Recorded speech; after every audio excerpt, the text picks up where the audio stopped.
I didn't expect the night to end with me standing on my own porch, hearing my husband laugh on the other side of a locked door.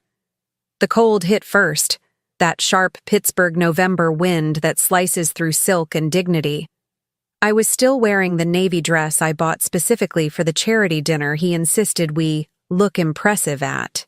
I'd barely stepped out of the rideshare when I saw the porch light burning, unusually bright, like it was waiting to spotlight a disaster. I didn't know the disaster was me. I tried the handle, locked. I knocked lightly at first, assuming mistake, misunderstanding, anything normal married couples deal with. Then harder. Harris? Let me in. Nothing. My chest tightened. I knocked again, louder this time. Someone across the street was walking their dog. They paused, watching. A neighbor's blinds parted. I knocked harder. Harris! Finally, footsteps. The deadbolt clicked, and the door swung open just enough for me to see his silhouette.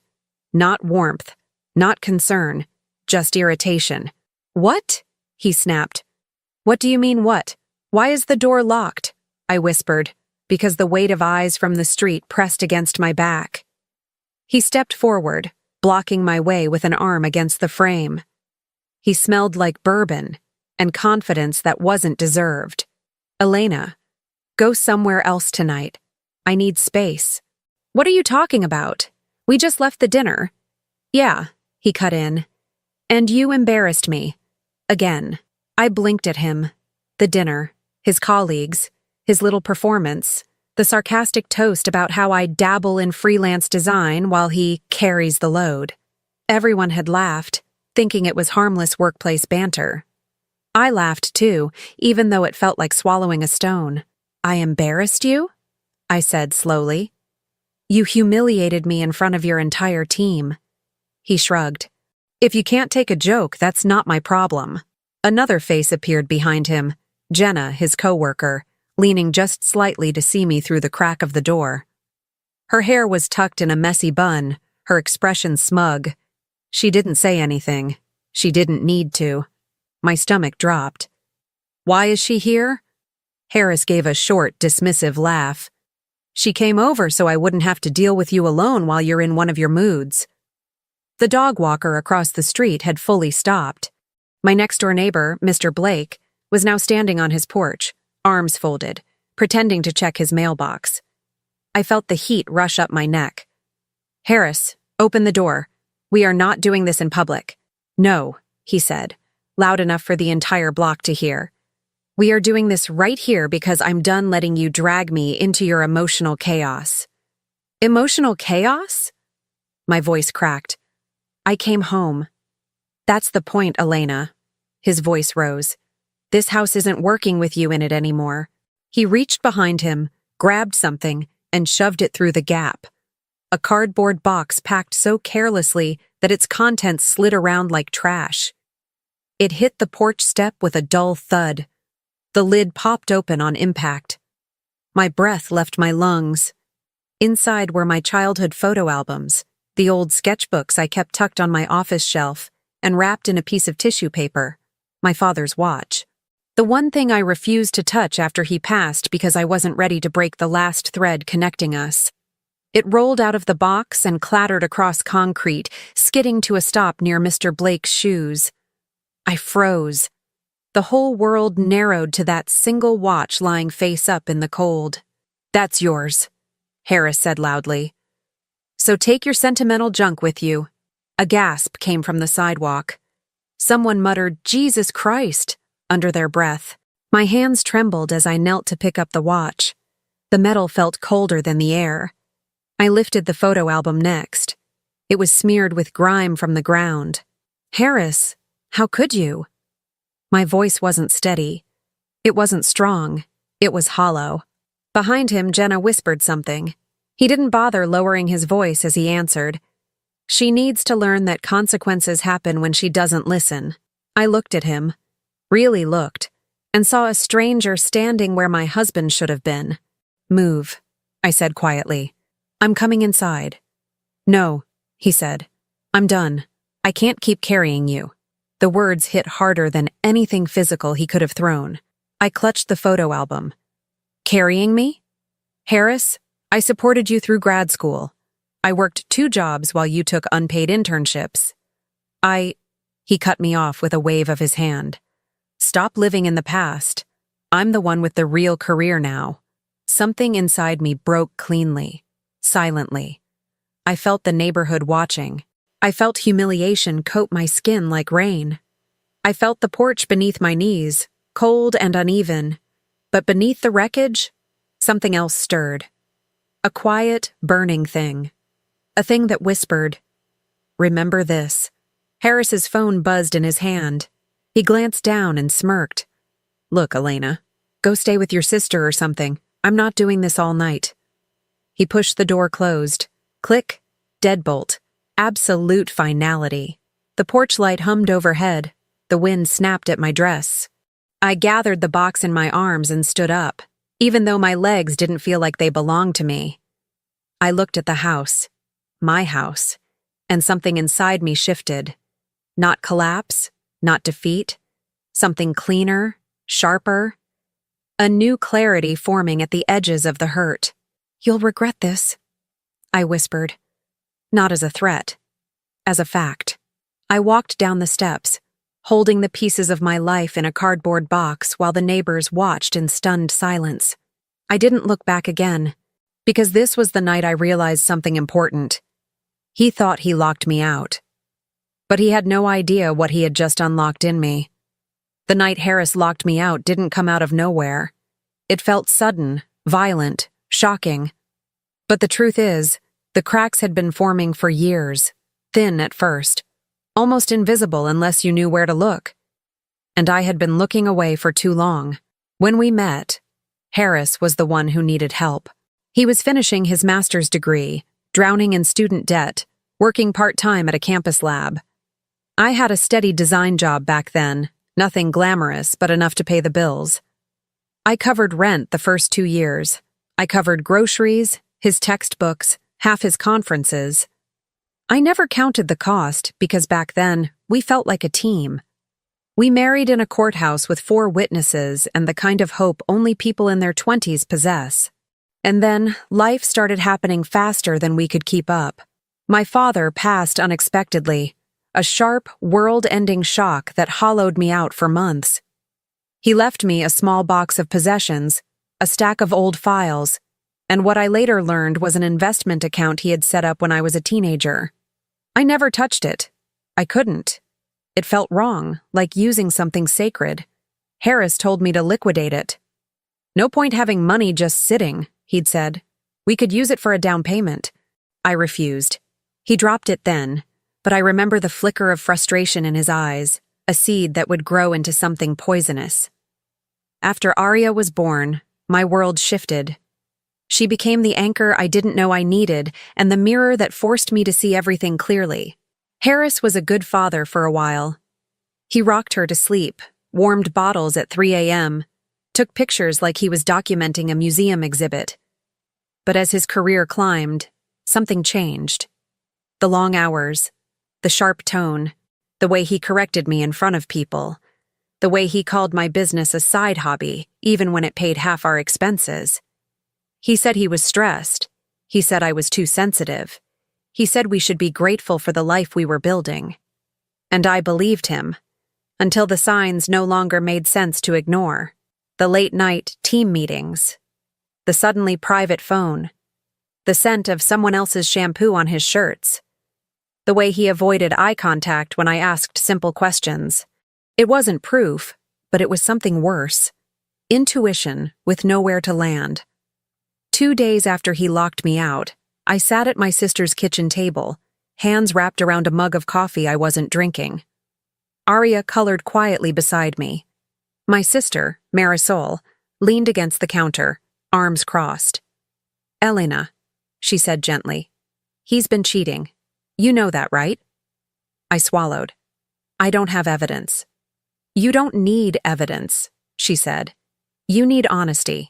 As if on cue, Arya looked up from her drawing and said, completely innocent, "Mommy, remember when I told you Daddy was hugging Miss Jenna at his office? She's really nice." That was the moment everything inside me went still, not broken, confirmed. The betrayal wasn't a theory anymore. It had a face, a timeline, a witness, my daughter. And now it had consequences. I woke up the morning after Arya confirmed everything with a strange, steady calm. Not peace, not acceptance, something sharper, something with edges. For the first time in months, maybe years, my mind wasn't fogged by hope or excuses. I saw Harris clearly, his cruelty on the porch, the dismissive comments, the distance, the lies hidden in plain sight. And I saw myself too, not as the fragile woman he insisted I was, but as someone who had survived worse and rebuilt before. I showered, tied my hair back, and started packing. Not the frantic, heartbroken packing you see in movies. Systematic. Focused. I chose only essentials. Documents, my laptop, Arya's medical records, my design drives, and the small box of my father's things. I left everything else behind.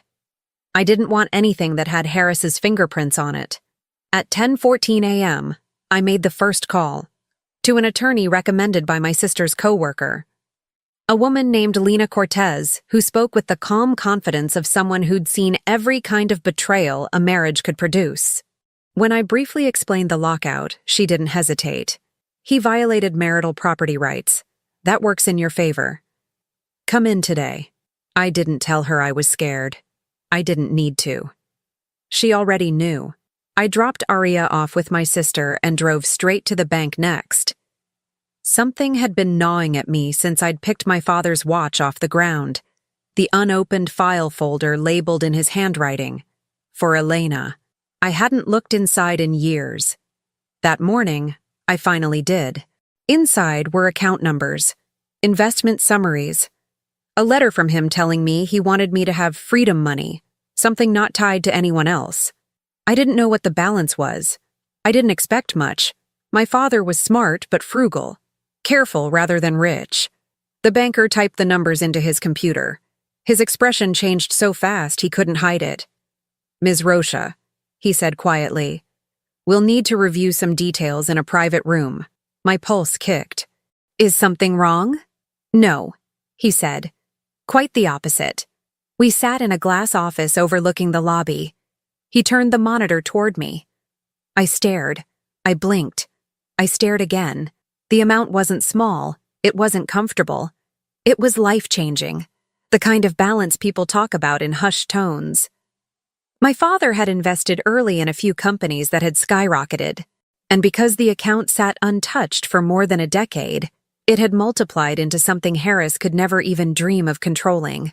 I leaned back slowly, the world tilting into a new axis. This wasn't just money. It was leverage. It was autonomy. It was an exit door with my name on it. The banker cleared his throat. "Would you like to make any changes to authorized users?" "Harris Rocha was never on this account," I said. "And he never will be." I walked out of the bank with a new spine. By 3 p.m., I was sitting in Attorney Cortez's office. I told her everything. The lockout, the public humiliation, the coworker, the control over finances. She listened, took notes, and didn't flinch. "When we move," she said, "we move fast." I nodded. "I'm ready." That evening, Harris tried to call me.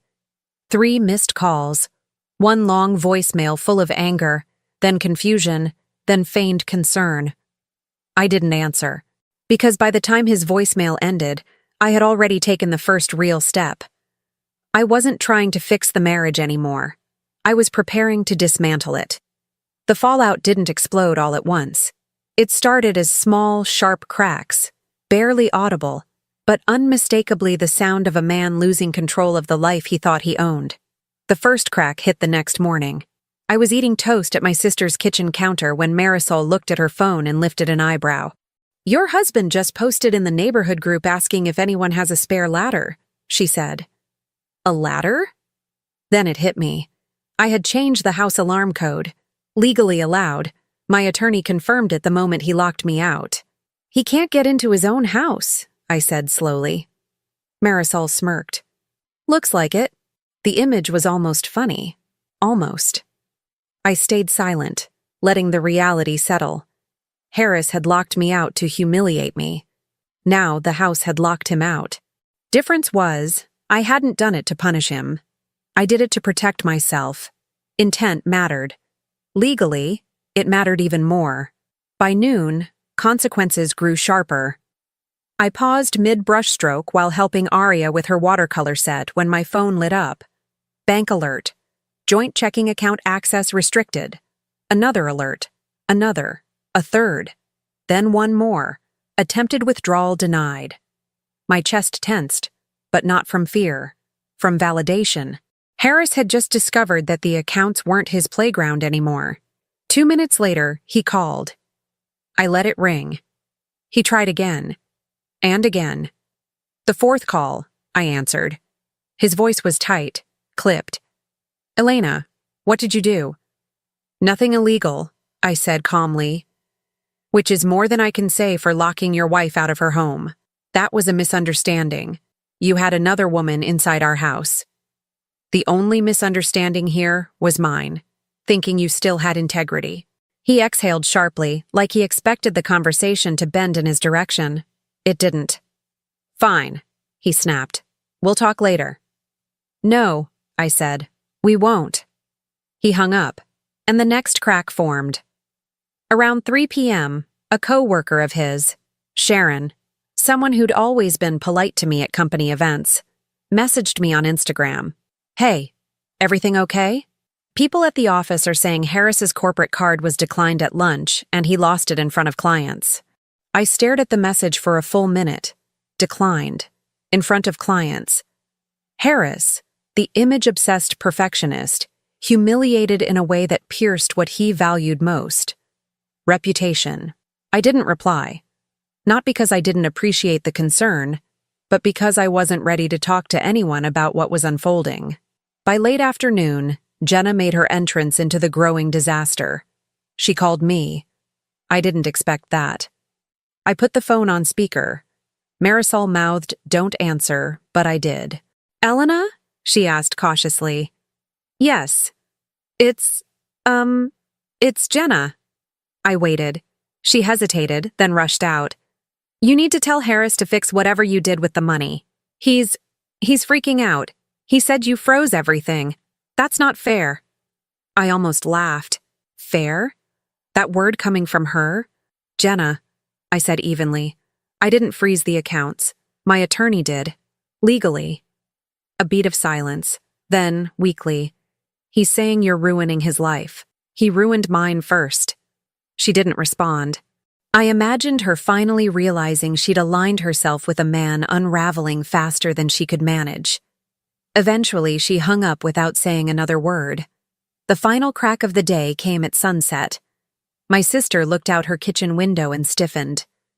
Elena. He's here. Harris stood on the walkway, pacing, jaw tight, hands in his pockets like he was rehearsing a speech. Not the arrogant posture he used at the dinner. Not the cocky smirk from the porch. This was a man who felt the ground shifting under his feet and didn't know how to stop it. I didn't open the door. I watched from behind the curtains as he knocked.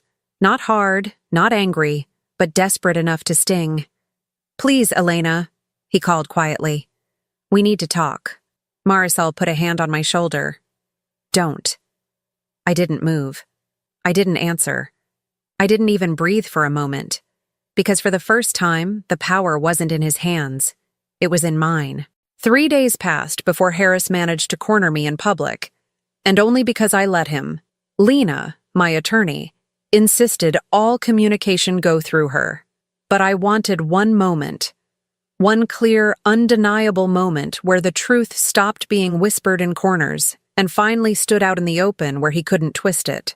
So when he texted, "We need to talk." In person, I responded. Tomorrow, 10 a.m., Riverview Cafe. Public place. That's the only option. Marisol came with me but sat across the room pretending to scroll her phone. She was backup, not interference. The cafe was buzzing with morning regulars, young professionals typing on laptops, retirees reading newspapers, Two moms from the neighborhood pushing strollers. Natural witnesses. I chose a corner table. I didn't shake. I didn't fidget. The version of me who cried on the porch was gone. Harris walked in wearing the same tailored navy coat he wore the night he locked me out. But he looked smaller in it now, shoulders tense, eyes darting, hair unstyled like he hadn't slept well. He spotted me and approached fast, like if he didn't move quickly, I'd disappear.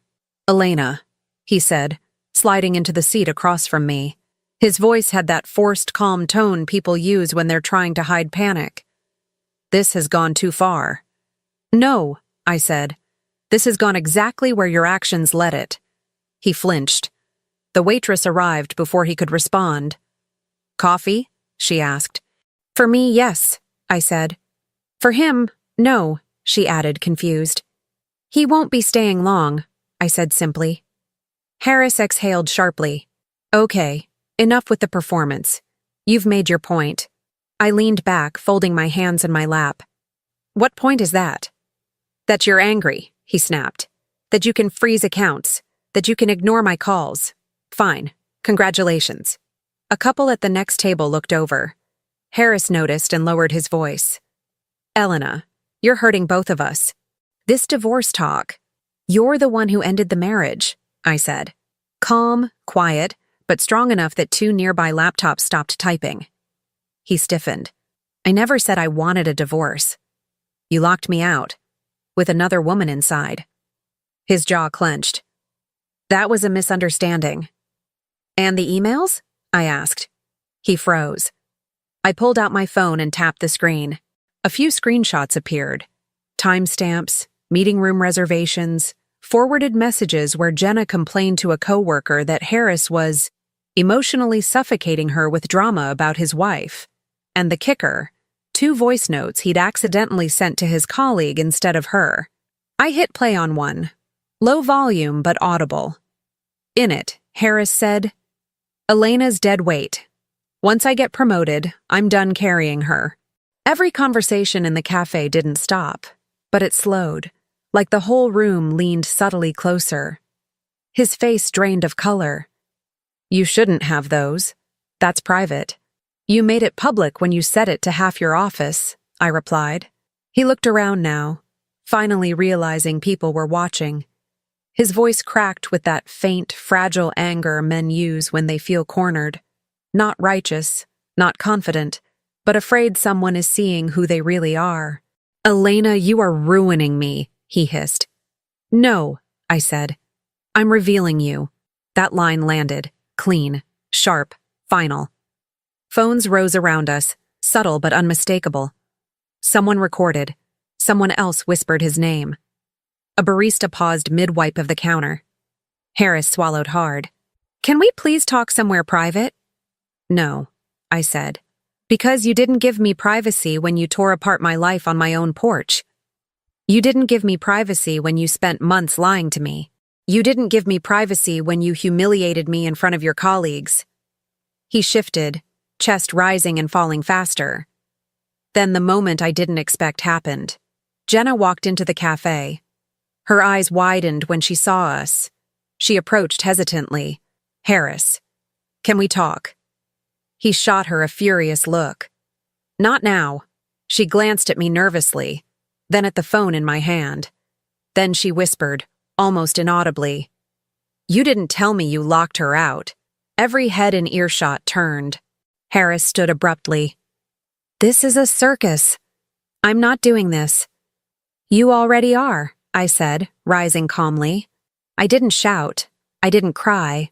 I didn't collapse. I just delivered the line that would follow him longer than any rumor. "You didn't destroy our marriage. You just exposed yourself." A murmur rippled through the cafe.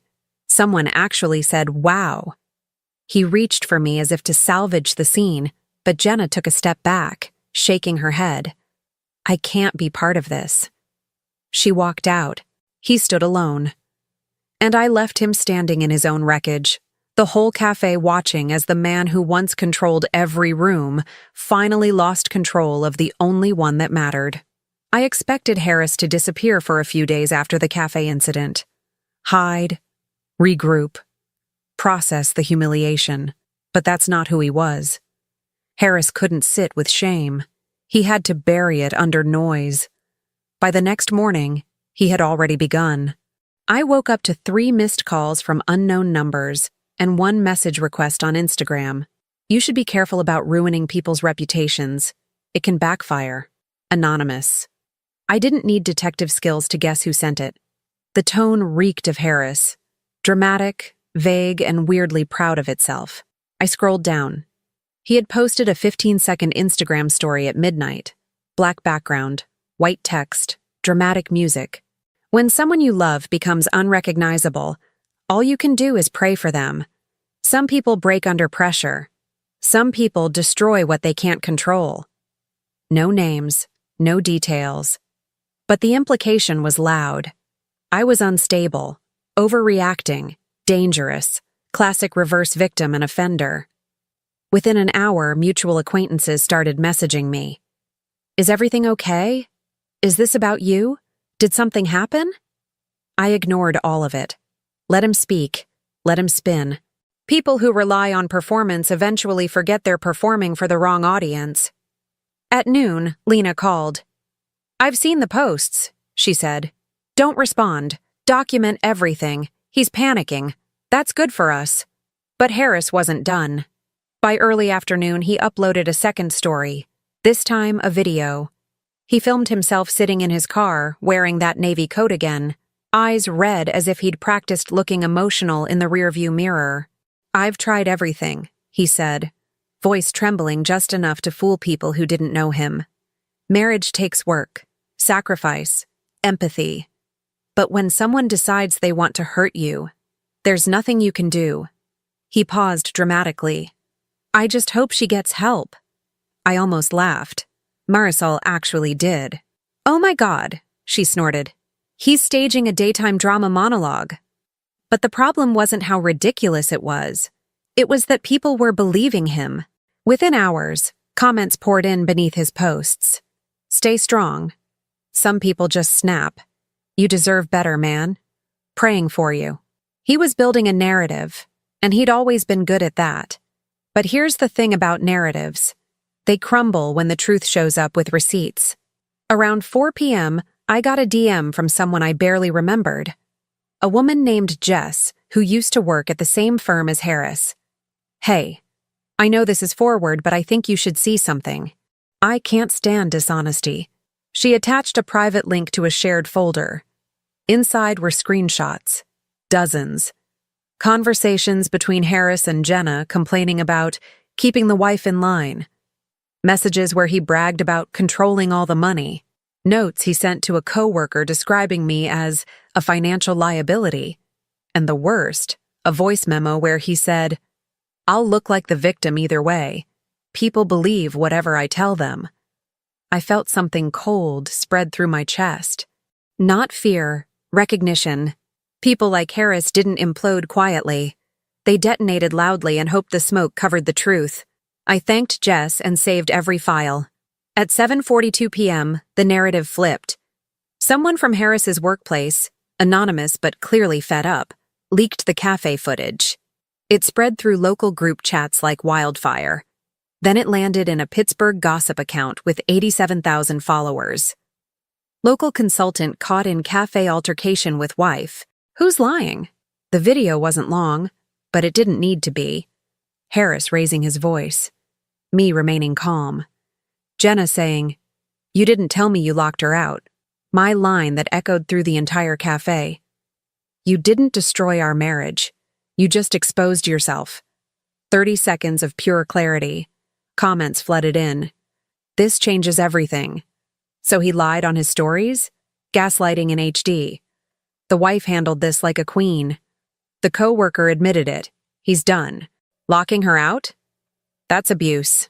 By midnight, a hashtag appeared. It exposed, by his own mouth. I didn't create it. I didn't encourage it.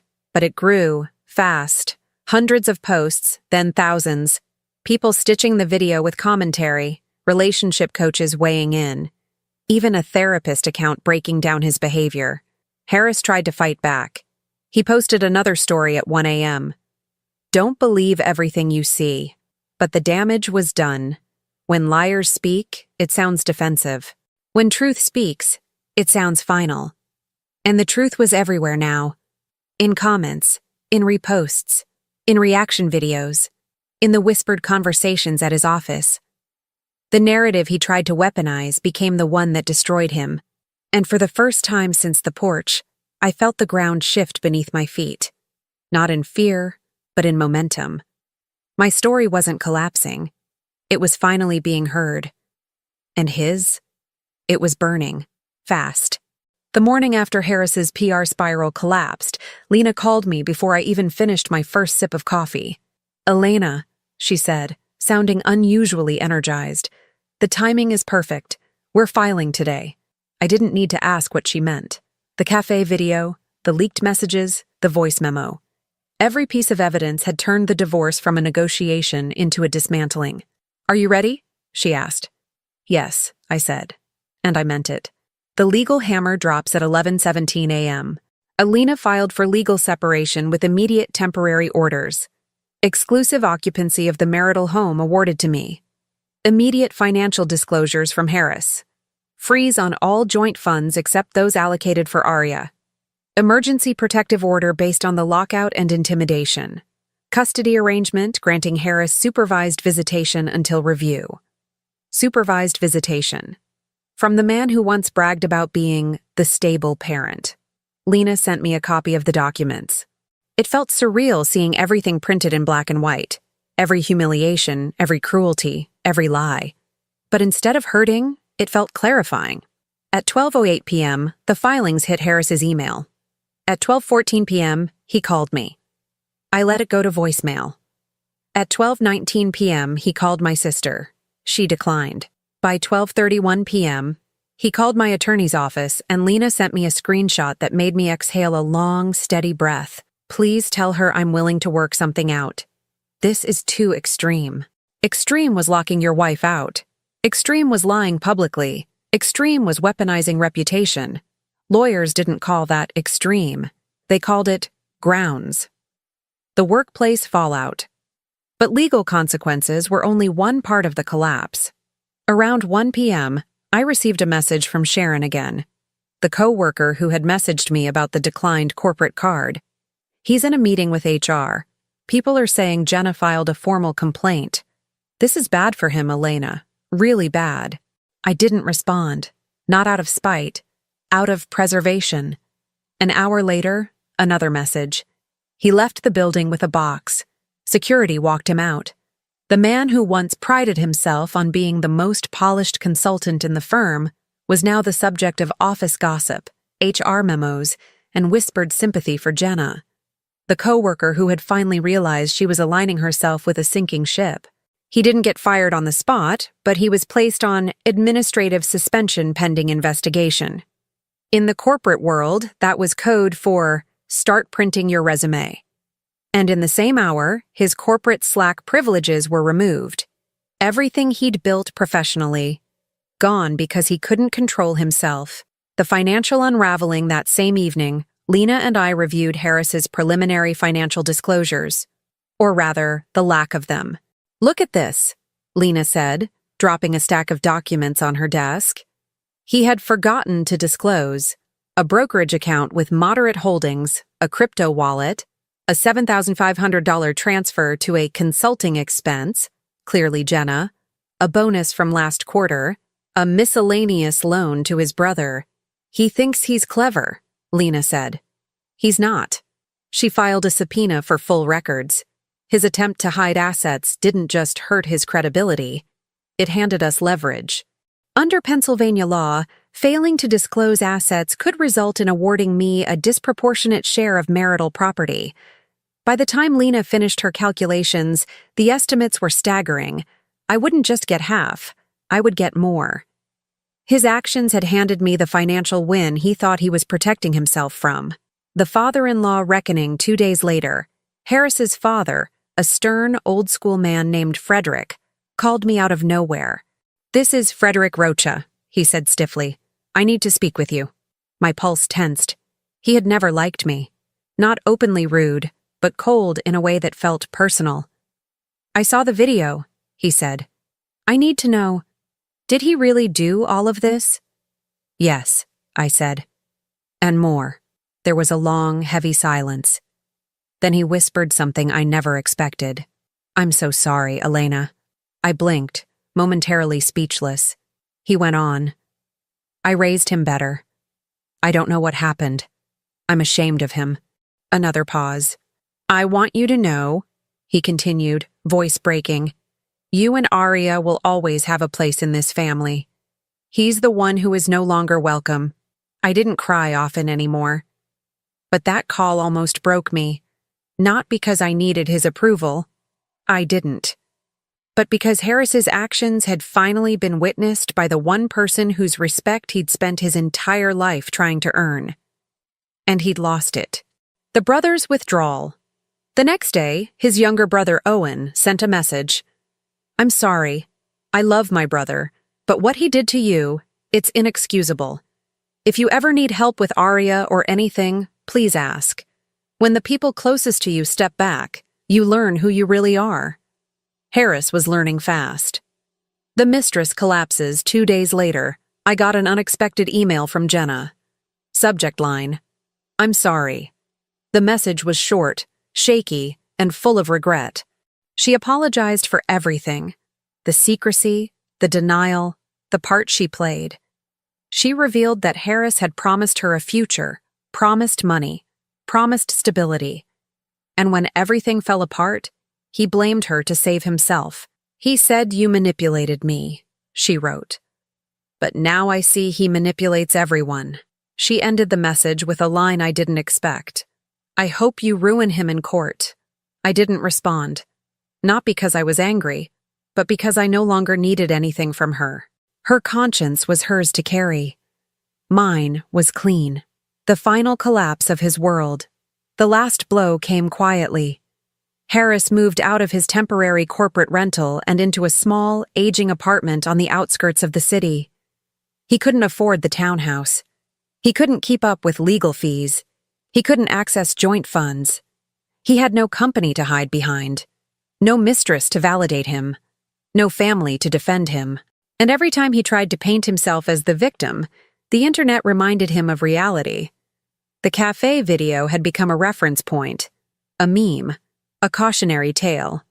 Everything he built was falling apart, piece by piece. And I wasn't pushing. I was simply stepping out of the way. The truth was doing the rest. I wasn't expecting the email. Subject line: "Please. One last meeting." It arrived on a gray Thursday afternoon, the kind where the sky looks tired and the city feels muted. I almost deleted it immediately, but something in the single word, "please," made me pause. I opened it. "Elena, I know I don't deserve anything from you. But I need to explain myself. I need to speak to you without cameras, without the internet, without lawyers. Just us. One last time. Please." I stared at the screen for a long time, not because I felt sympathy, that well had dried a long time ago, but because I realized something important. I wasn't afraid of him anymore. I wasn't his mirror, his shield, his excuse, or his silent witness. I was free. And because of that, I could face him with nothing left to lose. I replied, "Tomorrow, 5 p.m. Shenley Park, public, neutral, that's all." Marisol insisted on coming, but I told her I needed to do this myself. Not for closure, not for answers, but to give the last line to the person who earned it. The meeting. Shenley Park was quiet at that hour. Families already home, joggers finishing their last laps, a few college kids heading toward the museum. I chose a bench under a tall maple tree, its branches bare but dignified.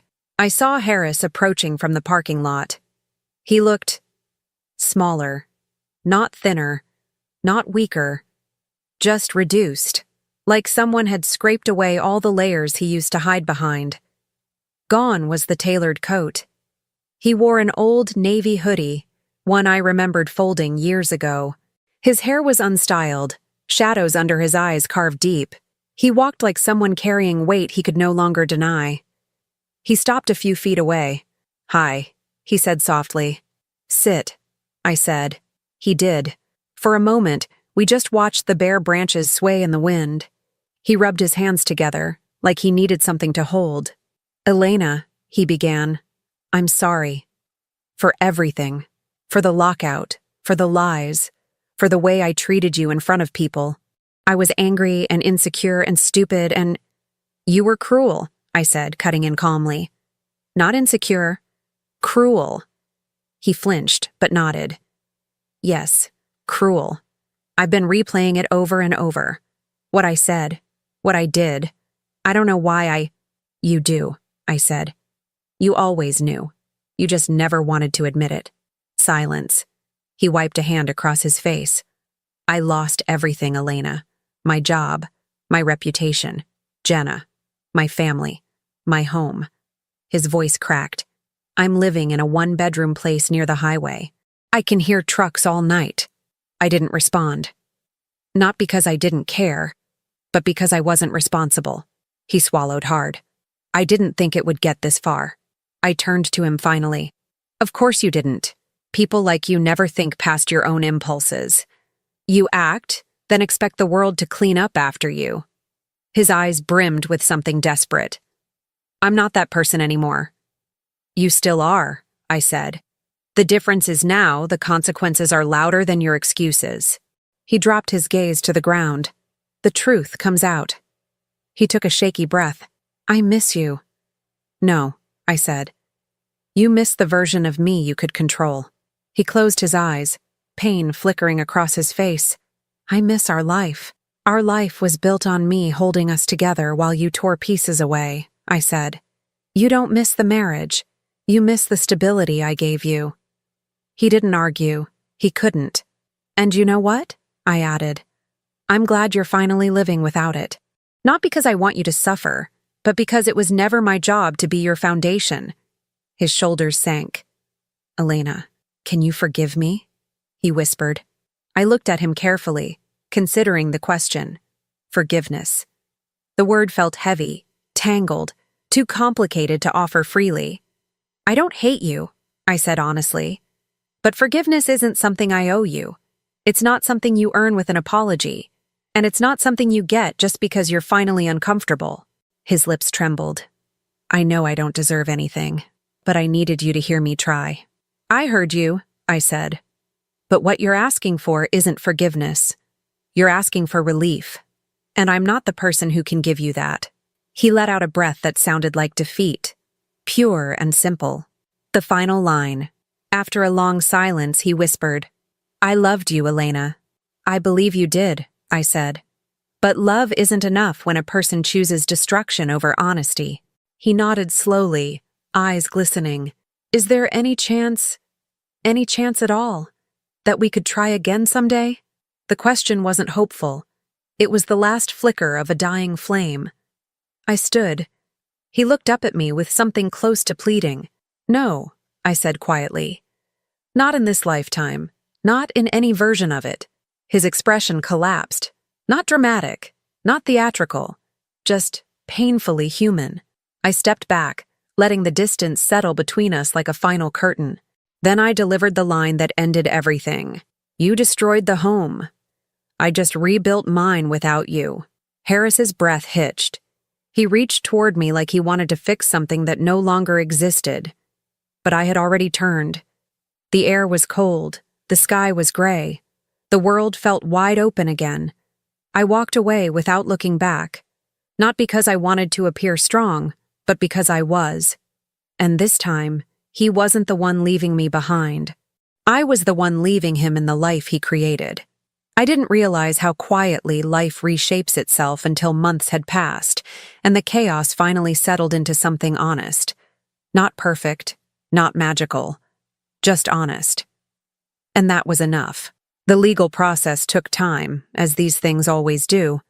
But every step moved with a clarity I never had access to before. The court granted me primary custody.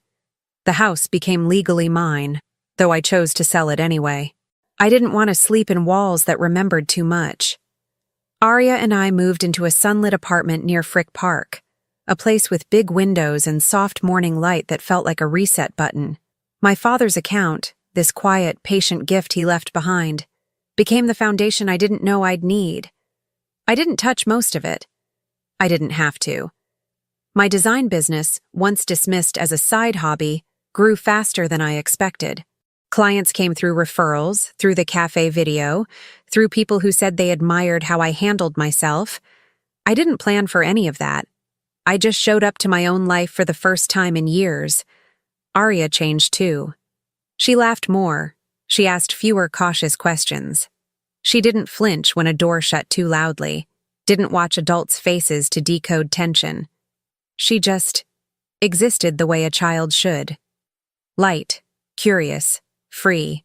One day she brought home a drawing of our new apartment. 2 beds, 2 stick figures, a cat she hoped we would adopt. Under it she wrote, "Home." And it finally felt like one. People sometimes ask if I ever regret leaving Harris. The truth is, I don't think about him often. He became a distant echo, a cautionary memory fading at the edges. I heard through Owen that Harris moved again. Smaller place, cheaper rent, quieter neighborhood. He works contract jobs now, nothing stable, nothing public.